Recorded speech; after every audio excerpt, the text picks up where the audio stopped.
مدرسہ بیت العلوم کونڈوا پونے۔ اس official channel کو سبسکرائب ضرور کریں۔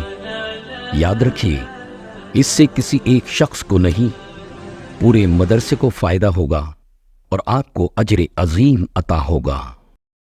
السلام علیکم ورحمۃ اللہ وبرکاتہ۔ سورہ یوسف آیت 63 سے لے کر 66 تک۔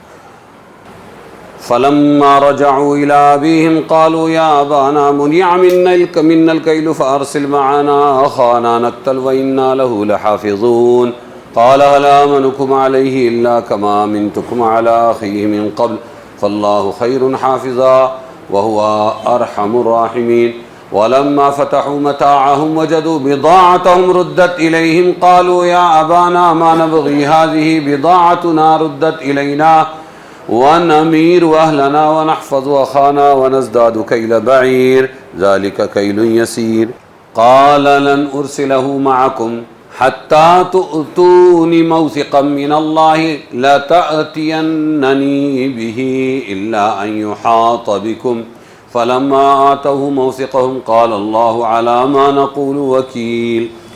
پھر جب پہنچے اپنے ابا کے پاس، وہاں سے یوسف علیہ السلام کے پاس سے راشن لے لیا، اور اب وہ کنعان جو فلسطین میں ہے ابھی، تو مصر سے وہاں پہنچے، لگا ہوا ہے سب، بارڈر لگی ہوئی۔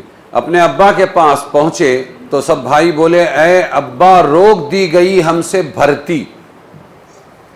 بھرتی کا مطلب غلے کی بندش کر دی گئی، اب ہم کو غلہ ملنے والا نہیں ہے، روک دی گئی ہم سے بھرتی یعنی غلہ، تو بھیج دیجیے آپ ہمارے ساتھ ہمارے بھائی کو، بنیامین یوسف علیہ السلام کا سگا بھائی،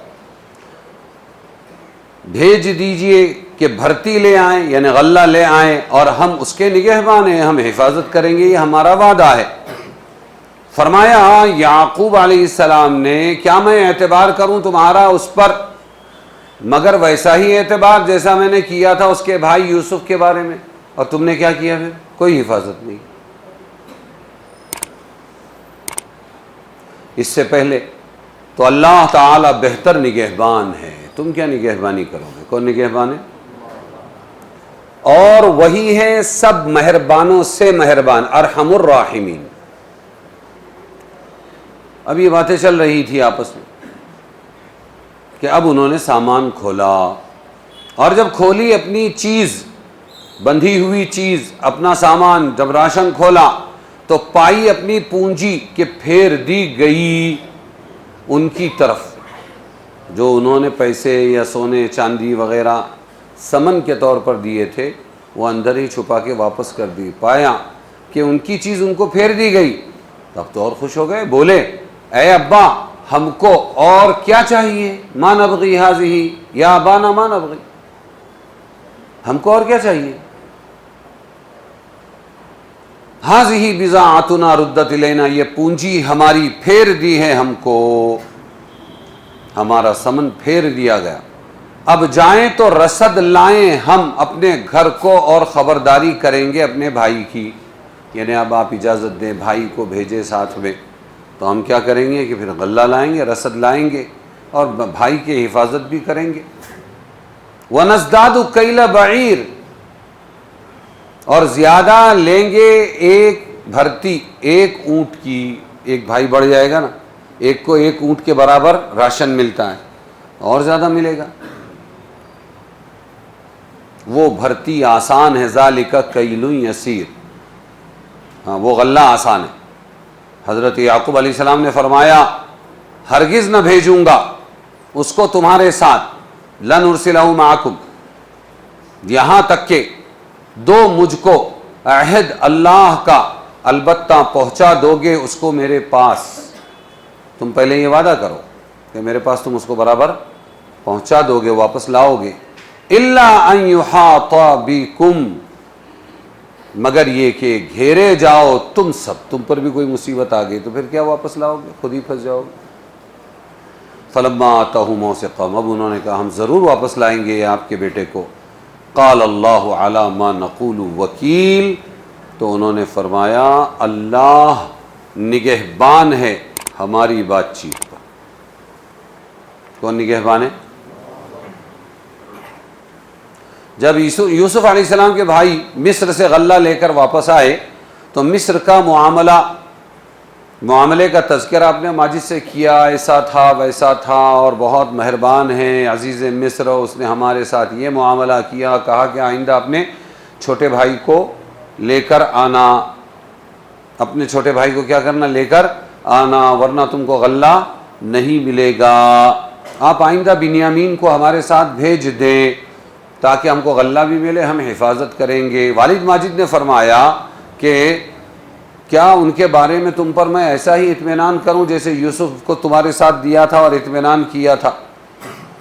تم اطمینان کے قابل نہیں ہو۔ یہ تو ان کی بات کا جواب تھا، مگر پھر خاندان کی ضرورت کے پیش نظر پیغمبرانہ توکل اور اس حقیقت کو اصل قرار دیا کہ کوئی نفع نقصان کسی بندے کے ہاتھ میں نہیں ہے، ان سے بات چیت کی کہ تم اس کی حفاظت کرو گے، لاؤ گے، لیکن لاسٹ میں کیا کہا؟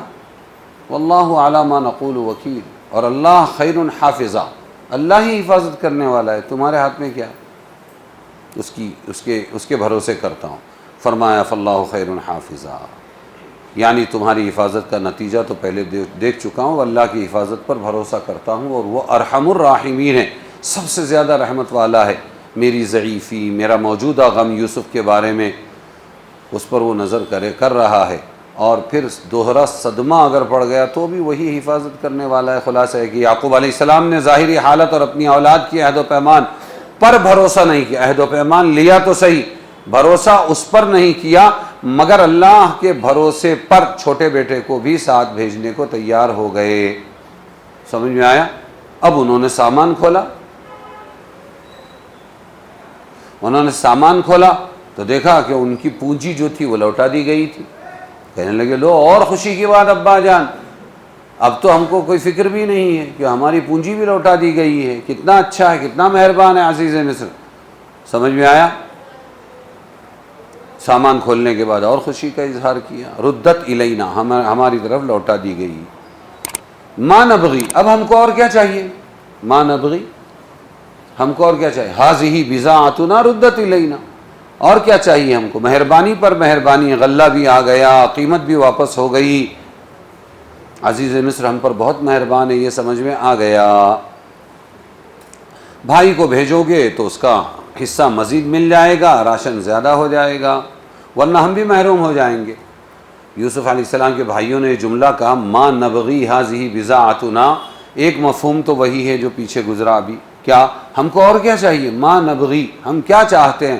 بغا یبغی، ہمارے یہاں استعمال نہیں ہے اس کا، لیکن بغا یبغی اس مصدر کا اور اس فعل کا استعمال عربوں کے یہاں ہے۔ عیش تبغی، عرب بولے گا عیش تبغی، تجھے کیا چاہیے؟ ما نبغی شیئا، میں کچھ نہیں چاہتا ہوں۔ سمجھ میں آیا؟ تو ہم کو اور کیا چاہیے؟ ایک تو یہ مفہوم ہوا جو ابھی بتلایا، اور ایک اس جملے کا یہ بھی مطلب ہے کہ ماں کو نافیہ بنا دیا جائے تو مفہوم بھی ہو سکتا ہے ماں نہیں۔ اولاد یعقوب نے اپنے والد سے عرض کیا کہ اب تو ہمارے پاس غلہ لانے کے لیے قیمت موجود ہے، ہم آپ سے کچھ نہیں مانگتے، ماں نہیں، نبغی چاہیے ہم کو آپ سے اور مزید کوئی سامان غلہ لانے کے لیے نہیں چاہیے، یہی ہے، ہم جائیں گے اور اسی سے واپس لے کے آ جائیں گے۔ ماں نبغی میں ماں نافیہ، آپ صرف بھائی کو ہمارے ساتھ بھیج دیں۔ سب سن کر حضرت یعقوب نے فرمایا لنرسلہ معکم، پکا وعدہ کرو ورنہ میں تمہارے ساتھ میں نہیں بھیجوں گا۔ سمجھ میں آیا کہ تم واپس لاؤ گے اس کو؟ انہوں نے قسم کھائی، عہد و پیمان کیے، اور پھر اس کے بعد انہوں نے کہا کہ ٹھیک ہے لیکن شفقت پدری اور اللہ کی قدرت پر نظر کرتے ہوئے جو شرط لگائی واپس لاؤ گے، ساتھ میں یہ جملہ کہا الا ان یحاط بکم، ہاں ایک صورت ہے کہ تم سبھی مصیبت میں پھنس جاؤ تو پھر تم بھی نہیں آ سکو گے تو میرے بیٹے کو کیا لاؤ گے؟ سمجھ میں آئی بات؟ الا ان یحاط بکم، اس صورت کے علاوہ کہ تم سب کسی گھیرے میں آ جاؤ۔ امام تفسیر مجاہد نے اس کا مطلب بیان کیا کہ تم سب ہلاک ہو جاؤ تو پھر کیا لاؤ گے میرے بیٹے کو؟ وہاں تم معذور ہوں گے۔ قتادہ نے فرمایا مطلب یہ کہ تم بالکل عاجز اور مغلوب ہو جاؤ تو پھر میرے بیٹے کو لانے کی شرط نہیں ہے۔ فلما آتا ہو، اب انہوں نے وعدہ کیا، عہد و پیمان ہو گیا کہ ہم لائیں گے، تو یعقوب علیہ السلام نے فرمایا بنیامین کی حفاظت کے لیے قسم کھانے اور حلف اٹھانے کا جو کام ہم کر رہے ہیں، اس سب کا معاملہ، سب کے معاملے کا بھروسہ اللہ تعالی ہی پر ہے۔ کس پر ہے؟ فاللہ خیر حافظہ، اسی کی توفیق سے کوئی کسی کی حفاظت کر سکتا ہے، اپنا وعدہ پورا کر سکتا ہے، ورنہ انسان بے بس ہے، اس کے ذاتی قبضہ قدرت میں کچھ بھی نہیں ہے۔ اب یہاں سے اسباق ملیں گے، آپ کو سبق ملے گا یوسف علیہ السلام کے قصے میں، ہدایت و مسائل۔ دیکھیے، اولاد سے گناہ و خطا ہو جائے تو قطع تعلق کے بجائے ان کی اصلاح کی فکر کرنا چاہیے۔ ایک سبق یہ ملا، اولاد سے گناہ ہو جائے، جیسے یوسف علیہ السلام کے بارے میں کن سے گناہ ہو گیا تھا؟ بھائیوں سے گناہ ہو گیا، لیکن 40 سال کی مدت تک یوسف علیہ السلام کے بھائیوں کو حضرت یعقوب نے نبھایا، تبھی تو راشن لانے کو بھیجا، تبھی تو ساتھ تھے۔ اور گناہ کتنے سنگین ہوئے ہیں معلوم؟ گنتے جاؤ۔ یوسف علیہ السلام سے جو خطائیں ہوئی، بہت بڑے بڑے گناہ تھے۔ جھوٹ بول کر والد کو اس پر آمادہ کیا کہ وہ یوسف کو ان کے ساتھ تفریح کے لیے لے جا رہے ہیں، جھوٹ، کبیرہ گناہ۔ پھر اس کے بعد والد سے عہد کر کے اس کے خلاف ورزی کی کہ لائیں گے واپس، لیکن لے جا کے کنویں میں ڈھکیل دیا۔ دو، تیسرا، چھوٹے معصوم بھائی سے بے رحمی شدت کا برتاؤ، مار توڑ، کنویں میں ڈھکیل دینا، بازار میں بیچ دینا۔ تین، اسی طرح چوتھے، ضعیف والد کی انتہائی دل آزاری کی پرواہ نہ کرنا، کتنا ستایا کہ روتے روتے آنکھیں گنوا بیٹھے حضرت یعقوب علیہ السلام۔ پانچ، ایک بے گناہ انسان کو قتل کرنے کا منصوبہ بنانا، وہ بھی سگا بھائی۔ چھٹے، ایک آزاد انسان کو جبرن ظلمن بیچ دینا۔ یہ 6 گناہ کر کے بیٹھے تھے، پھر بھی باپ نے نبھایا۔ باپ نے کیا کیا؟ اس سے سبق ملا کہ اپنے بچے نافرمان ہو جائیں تب بھی ان کو نبھانے، ان کو سدھارنے کی کوشش کرنی چاہیے۔ یہ شدید جرائم تھے، یعقوب علیہ السلام پر واضح ہو گیا کہ انہوں نے جھوٹ بولا ہے اور یہ سارے گناہ کیے، تب بھی کیا کیا؟ انہوں نے ان کو نبھایا اور مصر سے غلہ لانے کے لیے بھی بھیجا۔ اس پر مزید ہے کہ دوبارہ پھر ان کے ساتھ چھوٹے بھائی کو بھی بھیجا۔ کتنا نبھا رہے ہیں؟ اس سے معلوم ہوا کہ اولاد سے کوئی گناہ و خطا سرزد ہو جائے تو باپ کو چاہیے تربیت کر کے ان کی اصلاح کی فکر کرے، اور جب تک اصلاح کی امید ہو قطع تعلق نہ کرے۔ یہ سدھرنے والا ہے، یہ اگر معلوم پڑ جائے تو پھر کیا نہیں کرنا چاہیے؟ تعلق توڑنا، جب تک آس باقی ہے۔ ساری امت کو جوڑ رہے ہیں تو ان کو بھی جوڑنا چاہیے۔ سمجھ میں آئے کہ نہیں؟ جیسا کہ یعقوب علیہ السلام نے ایسا ہی کیا، بالآخر سب اپنی خطاؤں پر نادم ہوئے، گناہوں سے تائب ہوئے۔ ہاں، اگر اصلاح سے مایوسی ہو جائے، آپ کی معافی سے اور بگڑ رہا ہے، اصلاح سے مایوسی ہو جائے اور ان کے ساتھ تعلق قائم رکھنے میں دوسروں کے دین کا نقصان محسوس ہو تو پھر قطع تعلق کر لینا انسب زیادہ مناسب ہے۔ سمجھ میں آیا؟ صحابہ نے اپنی اولاد سے زندگی پر بات نہیں کی بے دینی کی وجہ سے۔ سمجھ میں آیا؟ اور بڑوں کی اولاد بہت خطرے میں رہتی، وہ بڑوں کی بڑائی کا فائدہ تو اٹھاتی رہتی ہے لیکن اصلاح قبول نہیں کرتی۔ مثلا اپنے باپ کے سائے میں خوب قرضے مارتے رہنا ہے، اس سے 25، اس سے 50، اس سے 1 لاکھ، اس سے 2 لاکھ۔ سمجھ میں آیا؟ بس وصول کرتے جا رہے ہیں اور ڈباتے جا رہے ہیں، اور 10-10 لاکھ قرضہ ہو گیا ہے۔ وہ لوگ بھی بیوقوف ہیں نا، وہ پریشر میں رہتے ہیں، اور کوکر پریشر پھٹ پڑتا ہے جب واپس پیسے نہیں آتے تو پھر بڑوں کے پاس آتے ہو، تمہارے بیٹے کو میں نے ایسا دیا تھا ویسا دیا تھا، کس سے پوچھ کے دیا تھا بابا؟ تو درگزر سے اگر 1 لاکھ کے بجائے 2 لاکھ قرضہ ہو گیا، اور درگزر 20-20، 25-25 سال چلا، درگزر 15-15 سال چلا، اور سدھرنے کا کوئی موقع نہیں، پھر اس مال کا غلط استعمال، کہ خیر تو کچھ بھی نہیں لیکن شر ہی شر میں استعمال ہو رہا ہے، تو پھر اگر وہ باپ اتنا کہہ دے کہ بھائی پہلے سب کے قرضے ادا کر دے، اس کے بعد آ جانا میرے پاس، جب تک قرضہ ادا نہ ہو تب تک کہ تو دور میں دور، تو یہ بالکل مناسب ہے، کیونکہ اس بائیکاٹ کے بغیر دینے کا سوال ہی پیدا نہیں ہے، خالی لینا معلوم. خصوصاً جن بچوں کے دماغوں میں یہ ہو کہ بھائی باپ مرتا کیوں نہیں ہے اور ہمارے نام پہ کرتا کیوں نہیں ہے، یہ سوچ ہے آج کی. حرامی سوچ بولتے ہیں اس کو، حرامی نہیں، حرام خور سوچ بولتے ہیں اس کو.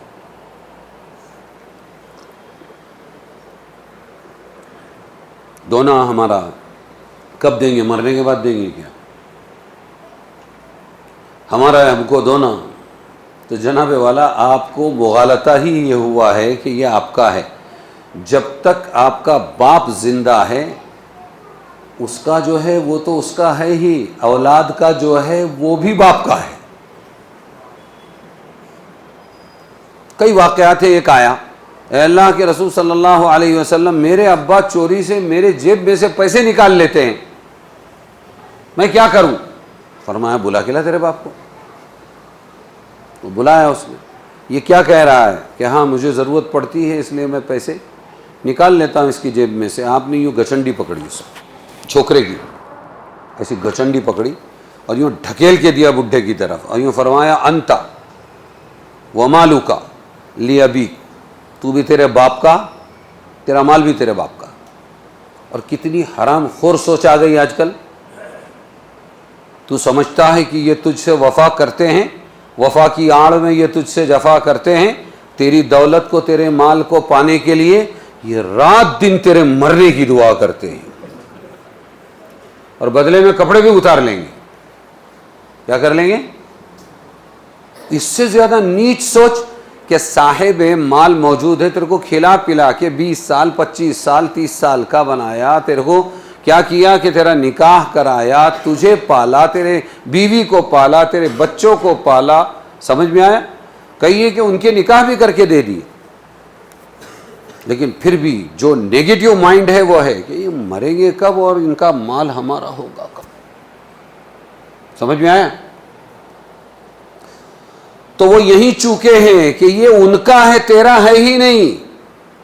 مرنے کے بعد تمہارا حق لگے گا. جیتے جی یہ پورے مال کو خرچ بھی کر سکتے ہیں، وقف بھی کر سکتے ہیں، دان بھی کر سکتے ہیں، انگار بھی لگا سکتے ہیں. یہی چوک ہوئی ہے اور اس میں جلے جا رہے ہیں، مرے جا رہے ہیں، اولاد مری جا رہی ہے.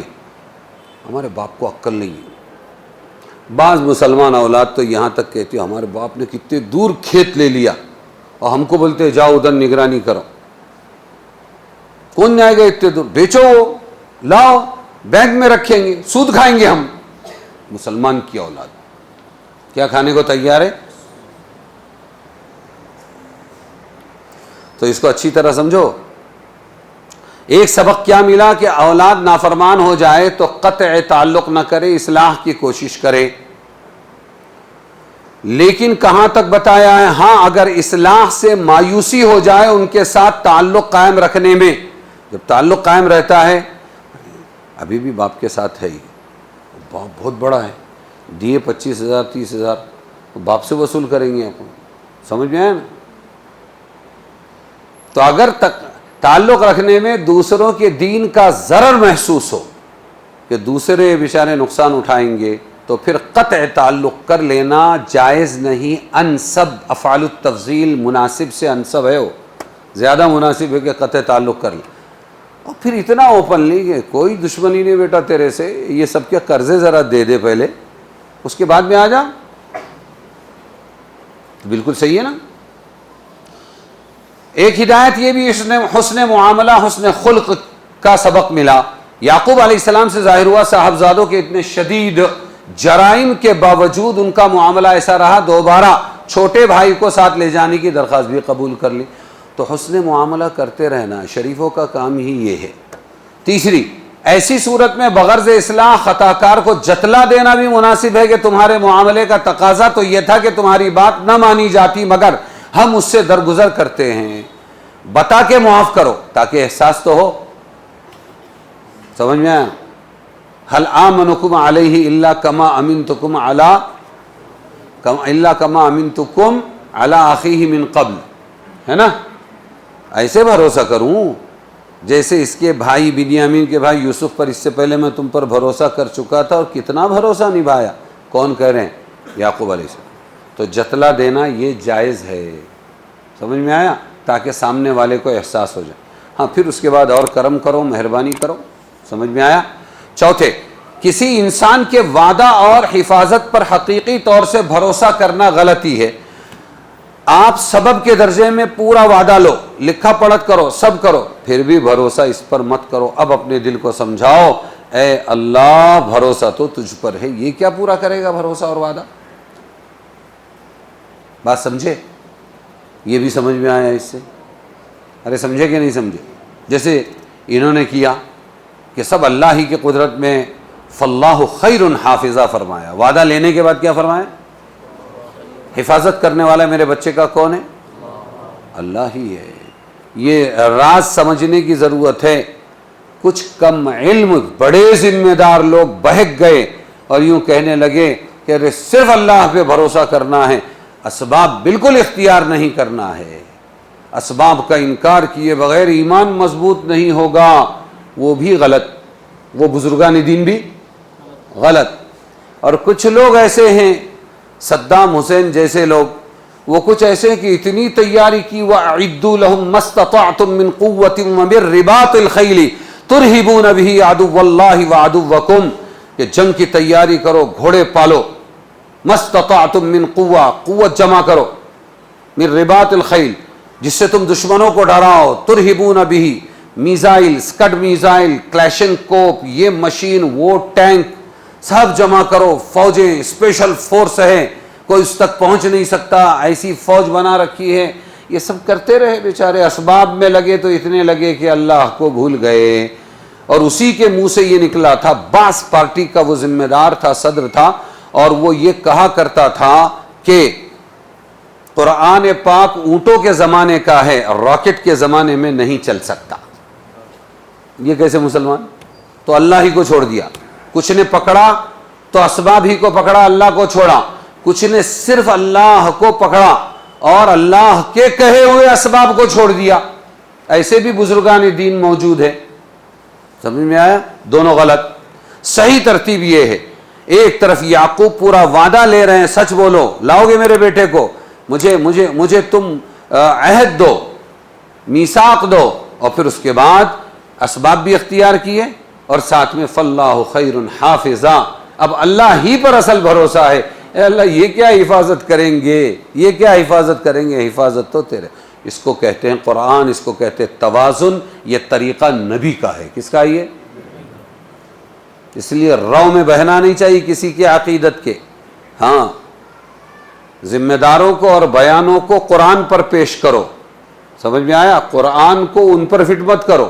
وہ فٹ بیٹھتے ہیں تو یس بزرگ ہے، اور نہیں تو خرد ہے، جاؤ کونڈوا خرد. فاللہ خیر حافظہ. کعب احبار کا قول ہے کہ اس مرتبہ چونکہ، دیکھو اب اس کا فائدہ کیا، یعقوب علیہ السلام نے صرف اولاد کے کہنے پر بھروسہ نہیں کیا. اچھا پہلے نہیں ہے، یہ یہاں پر ہے فاللہ خیر حافظہ. یوسف کے ٹائم پہ نہیں ہے، آپ دیکھ لینا. یہاں اس مرتبہ صرف اولاد کے کہنے پر بھروسہ نہیں کیا، بلکہ معاملے کو اللہ تعالیٰ کے سپرد کیا. اللہ ہی بہترین حفاظت کرنے والا. تو نتیجہ کیا ملا معلوم؟ اس لیے اللہ تعالیٰ، یہ کعب احبار ہے، یہ کعب احبار یہودی عالم ہے بہت بڑے. حبر کہتے ہیں علامہ کو. کس کو کہتے ہیں؟ اور احبار کا مطلب ہے کئی علاماؤں، بڑے بڑے عالموں کا علم ان کے پاس تھا، عالموں کا علم. سمجھ میں آیا؟ جیسے نظام الدین اولیاء، ولی نہیں. ایک حضرت نظام الدین بستی نظام الدین میں ہے ان کی درگاہ، لیکن نظام الدین اولیاء. کیوں؟ اس لیے کہ یہاں پر مضاف محذوف ہے. نظام الدین محبوب اولیاء، اولیاء کے محبوب تھے وہ. بات سمجھے کہ نہیں؟ تو یہاں دیکھو کیا کہہ رہے، اس لیے اللہ تعالیٰ نے فرمایا قسم ہے میری عزت و جلال کی کہ اب میں آپ کے دونوں بیٹوں کو آپ کے پاس واپس بھیجوں گا. فاللہ خیر حافظہ کی برکت. اللہ نے کیا وعدہ کیا یعقوب علیہ السلام سے؟ اب دونوں بیٹوں کو واپس بھیجو. یہ کون کہہ رہا ہے؟ کعب احبار. ایک مسئلہ یہ سمجھ میں، اگر دوسرے شخص کا مال یا کوئی چیز اپنے سامان میں نکلے اور قرائن قویہ، مضبوط قرائن سے یہ بات سمجھ میں آئے، دھیان دو، دھیان، مضبوط قرائن سے یہ بات سمجھ میں آ جائے کہ اس نے بالقصد ہمیں دینے کے لیے ہی ہمارے سامان میں باندھ دیا ہے. ارے سمجھے کہ نہیں؟ تو اس کو اپنے لیے رکھ لینا، اس میں تصرف کرنا جائز ہے. ہم لوگ جماعتوں میں چلتے تھے تو یہ بزرگان دین بن کے ہم بھی چلتے تھے. جہاں پنڈال ہوتا تھا تو وہاں پر یہ مچھر بچھر بھی ہوتے تھے، جیسے ممبرا میں بھی ایسا کھلے، اس میں مچھر بہت ہوتے تھے تو مچھردانیاں لاتے تھے، پھر ساتھ میں ایک ایک مچھردانی ہمارے سامان کے ساتھ میں باندھ دیتے تھے. اب ہم نے دیکھا ہاں اس کا مطلب یہ ہے کہ یہ ہم کو ہدیہ ہے. میں مثال دے رہا ہوں، تو لے سکتے ہیں. قرائن قویہ سے اگر ثابت ہو جائے تو کیا ہے؟ لے سکتے ہیں. کسی نے ہمارے سامان میں اگر اپنا سامان رکھ دیا تو انہوں نے بھی وہ رکھی ہوئی پونجی لے لی، ردت الینا. ارے سمجھے گے نہیں؟ لیکن شک شبہ ہو تو پھر پوچھ لینا چاہیے کہ ہم کو دیا ہے کہ نہیں دیا. یا ماشاءاللہ آپ نے عطر کی شیشی رکھی تھی، میں نے تھوڑا استعمال کیا، نہیں آپ ہی کے لیے. ہاں آپ بسم اللہ والا. میں ٹیوشن پڑھاتا تھا اس زمانے سے، میرا ہاتھ ایسا ہے، سائیکل پہ جا کے ٹیوشن پڑھاتا تھا. جج کے بچے تھے ان کو بھی پڑھاتا تھا. اس میں ایک بچہ بڑا ہوشیار تھا، میں کبھی مٹھائی لے جاؤں کچھ لے جاؤں تو میں ابھی ایسا کروں اور وہ لپک کے لیوے، ساتھ میں جملہ یہ بھی بولے اس کی کیا ضرورت تھی مفتی صاحب. لے رہا ہے لپک کے اور بولتا کیا ہے؟ اس کی کیا ضرورت تھی مفتی صاحب. تو ایسے جب قرائن سے معلوم ہو جائے نہیں آپ کے لیے، بسم اللہ والا برکت اللہ، جزاکم اللہ خیرا. ارے سمجھے کہ نہیں سمجھے؟ ایک بات سمجھ میں آئی، کسی شخص کو ایسی قسم دینا نہیں چاہیے جس کا پورا کرنا بالکل اس کے قبضے میں نہ ہو. یعقوب علیہ السلام نے بنیامین کو صحیح سالم واپس لانے کی قسم تو دی، تو اس میں سے اس حالت کو مستثنا کیا الا ان یحاط بکم، تم ہی گر گئے، اگر تم ہی پر مصیبت آ گئی تو کیا قسم پوری کرو گے؟ معلوم ہوا تکلیف مالا یطاق ہے. ایسی قسم مت دو کسی کو جو پوری نہ کر سکے. ارے سمجھے؟ بیوی کو قسم دے رہا ہے تیرے کو طلاق، اگر تو رات سے لے کے صبح تک سر کے بل یہ دیوار کو چٹک کے کھڑی نہیں رہی، مری پھر تو ہے نا. ایسا نہیں کرنا چاہیے. اسی لیے رسول کریم صلی اللہ علیہ وسلم نے جب صحابہ کرام سے اپنی اطاعت کا عہد لیا کہ تم میری مانو گے تو خود اس میں استطاعت کی قید لگائی، مستطعنا، جتنا ہم کر سکیں گے آپ کی اطاعت کریں گے. طاقت سے باہر کیسے کر سکیں گے؟ یعنی جہاں تک ہماری قدرت استطاعت میں داخل ہے ہم آپ کی پوری اطاعت کریں گے. ایک مسئلہ یہ بھی برادران یوسف سے عہد و پیمان لینا کہ وہ بنیامین کو واپس لائیں گے. اس سے معلوم ہوتا ہے کفالہ بالنفس جائز ہے، یعنی کسی مقدمے میں ماخوذ انسان، پکڑا ہوا انسان کو مقدمے کی تاریخ پر حاضر کرنے کی ضمانت لینا. میں حاضر کروں گا صاحب، جج صاحب اس کو آپ چھوڑ دو، گھر پہ آنے دو، 30 تاریخ نا دسمبر کی میں لے کے آؤں گا، یہ جائز ہے. امام مالک کا اس میں اختلاف ہے، وہ صرف مالی ضمانت کو جائز رکھتے ہیں کہ اس نے مال نہیں دیا تو میں دوں گا، یہ بول سکتی. اس کو پکڑ کے حاضر کروں گا یہ کفالہ جائز نہیں ہے. وقال یا بنی لا تدخلوا من باب واحد وادخلوا من ابواب متفرقہ وما اغنی عنکم من اللہ من شیء ان الحکم الا للہ علیہ توکلت وعلیہ فلیتوکل المتوکلون ولما دخلوا من حیث امرهم ابوهم ما كان یغنی عنهم من اللہ من شیء الا حاجة في نفس یعقوب قضاها وانه لذو علم لما علمناه ولكن اکثر الناس لا يعلمون ولما دخلوا على يوسف آوى اليه اخاه قال انی انا اخوك فلا تبتئس بما كانوا يعملون. یہ آیت ہے 67، یہ اردو ہے، 67 یہ ہندی ہے. تو 67 سے لے کر 60 اور 7، 67 سے لے کر 69 تک یہ اردو ہے، اور 69 یہ ہماری بگڑی ہوئی ہندی ہے. فرق معلوم ہونا چاہیے نا. 69 اور یعقوب علیہ السلام دیکھو پھر اسباب آئے، اور یعقوب علیہ السلام نے فرمایا اے بیٹو نہ داخل ہونا ایک دروازے سے. جب تم پہنچو وہاں پر، پہلی مرتبہ جا کے آئے ہو، سمجھ میں آیا، اب دوبارہ جا رہے ہو، 11 بھائی ایک ساتھ جب داخل ہوں گے، وہ بھی خوبصورت، نبی کی اولاد، لحیم شہیم، اونچے پورے، جی ایک دروازے سے داخل مت ہونا یوسف کے یہاں پر راشن لینے جاؤ تو، اور داخل ہونا کئی دروازوں سے جدا جدا، اور میں نہیں بچا سکتا تم کو اللہ کی کسی بات سے، ساتھ ہی میں فوراً کہہ رہے ہیں۔ ایک طرف تو تدبیر بتا رہے ہیں، حسد جلن سے بچو، دشمنوں سے بچو، نظر لگنے مت دو، تدبیر بھی اپنی جگہ ہے، اور ساتھ میں فوراً کیا کہہ رہے ہیں؟ اچھا یہ بہت پہنچے ہوئے ہیں، انہوں نے ایسا بولا، وہ بات پوری ہو گئی، پھر کہ ابھی اللہ کو چھوڑو ان کو پکڑو، تو فوراً انہوں نے ایمان کی دعوت دی۔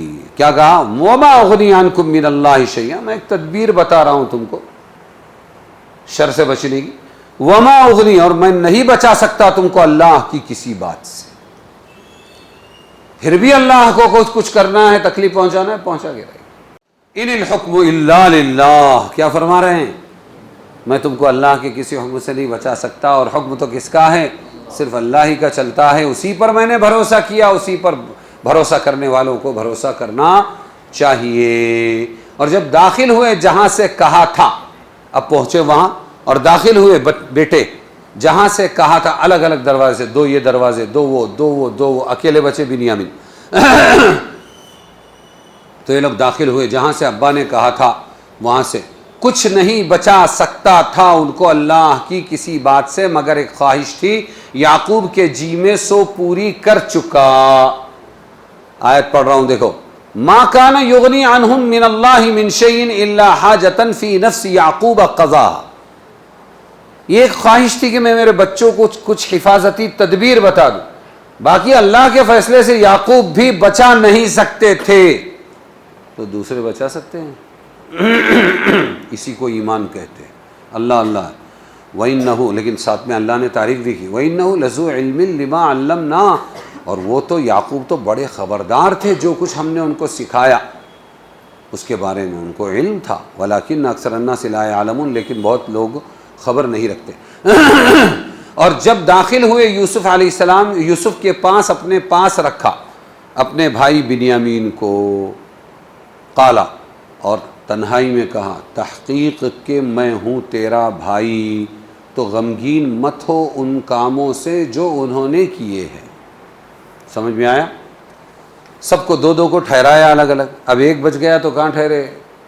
تو ایک بہانہ مل گیا، فرمایا کہ اس کو میرے پاس، یوسف عزیز مصر نے کہا میرے پاس ٹھہرے گا۔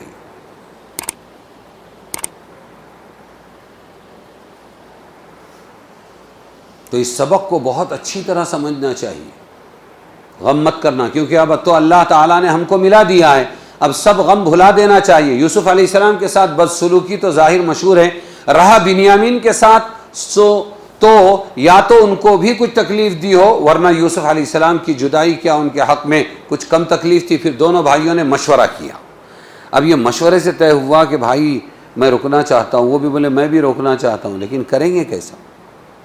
تو آپس کے مشورے سے یہ طے ہوا تدبیر کچھ ایسی ہونی چاہیے کہ ان کو ماننا پڑے۔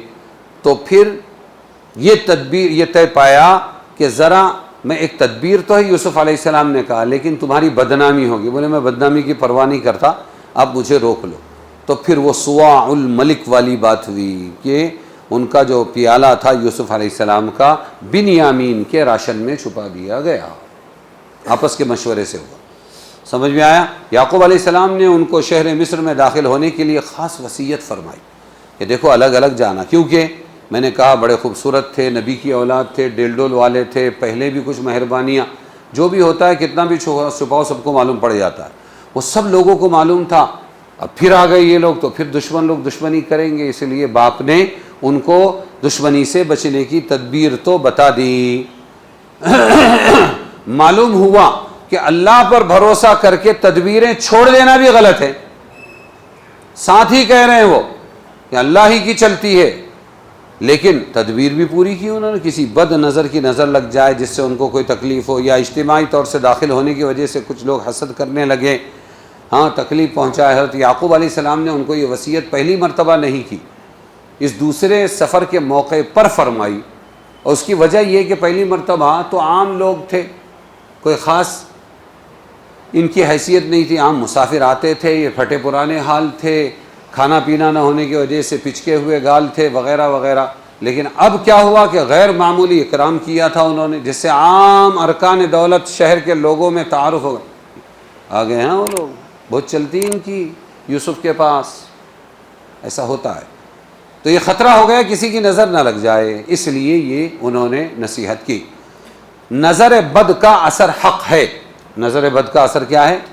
معلوم ہوا کسی دوسرے انسان یا جانور وغیرہ کو تکلیف ہو جانا یا نقصان پہنچ جانا حق ہے، محض جاہلانہ وہم و خیال نہیں ہے یہ، ارے نظر لگتی ہے، نہیں، بلکہ ہوتا ہے۔ اسی لیے یعقوب علیہ السلام کو اس کی فکر ہوئی۔ رسول صلی اللہ علیہ وسلم نے بھی تصدیق فرمایا، ایک حدیث میں ہے نظر بد ایک انسان کو، سنا غور سے، یہ نئی حدیث ہے، نظر بد، بری نظر ایک انسان کو قبر میں اور اونٹ کو ہنڈیا میں داخل کر دیتی ہے، یہ حدیث ہے۔ اتنا بڑا اونٹ ہے لیکن نظر لگ جاوے تو اس کو وہ بیچارہ کاٹا جاتا ہے، پھر اس کے بعد میں وہ پکایا جاتا ہے۔ تو نظر بد انسان کو قبر میں پہنچا دیتی ہے اور اونٹ کو ہنڈیا میں پہنچا دیتی ہے۔ اسی لیے رسول صلی اللہ علیہ وسلم نے جن چیزوں سے پناہ مانگی اور امت کو پناہ مانگنے کی تلقین فرمائی، ایک یہ بھی ہے، اللہم انی اعوذ بک من کل عین لامہ، بری نظر سے تیری پناہ پکڑتا ہوں۔ ایک واقعہ ہے، سہل ابن حنیف ایک صحابی ہے، وہ نہا رہے تھے، کپڑے اتارے انہوں نے نہانے کے لیے، اور نظر پڑ گئی عامر ابن ربیعہ کی، اور گورا بہت خوبصورت بدن تھا، تو صرف اتنا کہا انہوں نے، میں نے تو آج تک اتنا حسین بدن کسی کا نہیں دیکھا، بس نظر لگ گئی، بیمار پڑ گئے، بخار آ گیا۔ حضور نے فرمایا عامر ابن ربیعہ کو بلاؤ، چلو اعضائے وضو دھو، چہرہ، ہاتھ، اعضائے وضو دھو، اور دھونے کے بعد اس پانی کا کیا کرو، برتن میں پانی جمع کرو، یہ پانی سہل ابن حنیف کے بدن پر ڈالا جائے۔ ایسا ہی کیا گیا تو بخار فوراً اتر گیا، وہ بالکل تندرست ہو گئے۔ حضور صلی اللہ علیہ وسلم کے ساتھ سفر پر گئے، اس واقعے میں عامر ابن ربیعہ کو حضور نے یہ تنبیہ فرمائی، علامہ یقتل احدکم اخاہ الا برکت ان العین حق، کوئی شخص اپنے بھائی کو کیوں قتل کرتا ہے؟ تم نے ایسا کیوں نہ کیا کہ جب ان کا بدن تمہیں خوب نظر آیا تو برکت کی دعا کر لیتے، نظر کا اثر غائب ہو جاتا، ختم ہو جاتا۔ اس لیے سورہ کہف میں ہے وَلَوْلَا إِذْ دَخَلْتَ جَنَّتَكَ قُلْتَ مَا شَاءَ اللَّهُ لَا قُوَّةَ إِلَّا بِاللَّهِ، لا حول نہیں ہوا، کیا ہے؟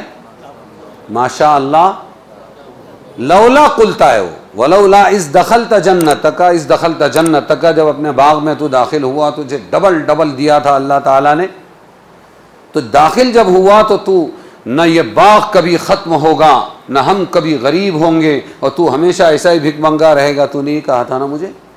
ایسا کیوں کیا؟ ایسا کیوں نہیں کہا وَلَوْلَا قُلْتَ مَا شَاءَ اللَّهُ لَا قُوَّةَ إِلَّا بِاللَّهِ، ارے جو اللہ نے چاہا وہ ہوا، اللہ کے سوا کسی کی طاقت، کسی کو کم بنایا، کمزور بنایا، کسی کو طاقتور بنایا۔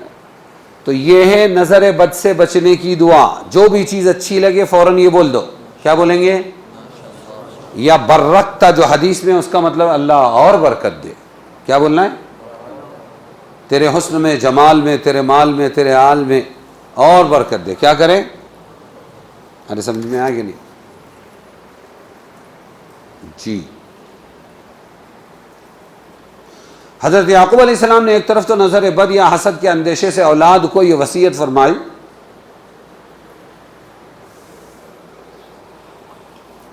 کہ دیکھو ایک ساتھ مت جانا،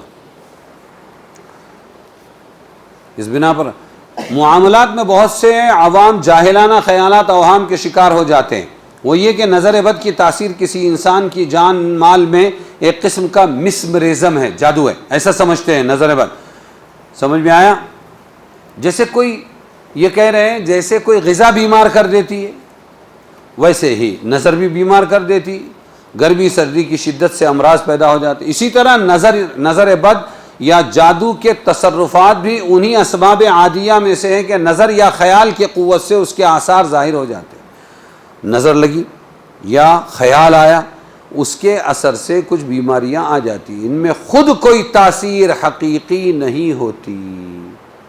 یہ سمجھو نظر کو، نظر کا مطلب یہ نہیں ہے کہ کسی کی نظر بڑی الگ ہے، باکمال ہے، اور یہ ہے اور جادو ہے اور ٹونا، جیسے کھانے کی تاثیر سے بیمار ہو جاتا ہے، ایسے ہی کسی کی نظر اور خیال سے اللہ بیماری پیدا کر دیتے ہیں، بس اتنا ہی ہے، باقی یہ نہیں کہ کوئی تاثیر ہے اس میں حقیقی وغیرہ، یہ نہیں، بلکہ سب اسباب عالم میں اللہ کی قدرت کاملہ، مشیت و ارادے کے تابع ہیں۔ یعنی کھانا جیسے اللہ کے تابع ہے پھر بھی بیمار کر دیتا ہے، ایسے ہی نظر اللہ کی مخلوق ہے، تابع ہے، پھر بھی بیمار کر دیتی ہے۔ تو کرنے والا کون ہے؟ پھر بھی فاعل حقیقی اللہ تعالی۔ تقدیر خداوندی کے مقابلے میں نہ کوئی مفید تدبیر ہو سکتی ہے، کوئی تدبیر مفید ہو سکتی ہے، نہ کوئی تدبیر مضر ہو سکتی ہے۔ اسی لیے فرمایا، نصیحت کر دیں، ما اغنی عنکم من اللہ من شیء، میں خالی ایک رائے دے رہا ہوں، ابا بول رہے ہیں، نبی بول رہے ہیں، لیکن اللہ کی طرف سے میں کسی چیز کو روک نہیں سکتا۔ ان الحکم الا للہ، حکم تو فیصلہ تو کس کا ہے؟ صرف اللہ کا ہے۔ علیہ توکلت، میں نے اسی پہ بھروسہ کیا ہے۔ تدبیر بھی کریں گے اور بھروسہ کس پہ کریں گے؟ وعلیہ فلیتوکل المتوکلون، توکل والوں کو اسی پر بھروسہ کرنا چاہیے۔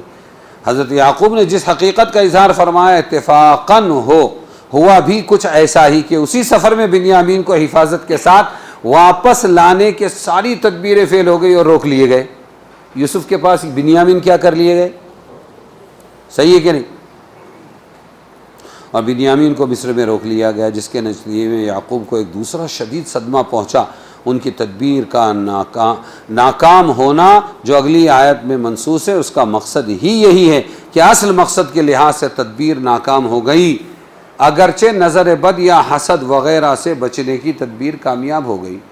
ایک کام تو ہوا کہ نظر بد سے بچ گئے وہ، لیکن پھر بھی اللہ کے فیصلے سے فیصلے کو وہ روک نہیں سکے، اور وہ تھا بنیامین کو یوسف کے پاس روکنا۔ تو غالب کس کی کون آیا؟ اللہ ہی کا فیصلہ ہے، کیونکہ اس سفر میں ایسا واقعہ نہیں آیا، مگر بتقدیر الہی جو حادثہ پیش آنے والا تھا اس طرف یعقوب کی نظر نہ گئی۔ یہاں ہے، جتنا سمجھ میں آیا اتنا کیا یعقوب علیہ السلام۔ نبی عالم الغیب نہیں ہوتے ہیں اور نہ اس کے لیے کوئی تدبیر کر سکے، مگر اس ظاہری ناکامی کے باوجود ان کے توکل کی برکت سے یہ دوسرا صدمہ پہلے صدمے کا بھی علاج ثابت ہوا، اور بڑی عافیت عزت کے ساتھ یوسف بنیامین دونوں سے ان کی ملاقات ہو گئی۔ ارے سمجھے کہ نہیں سمجھے؟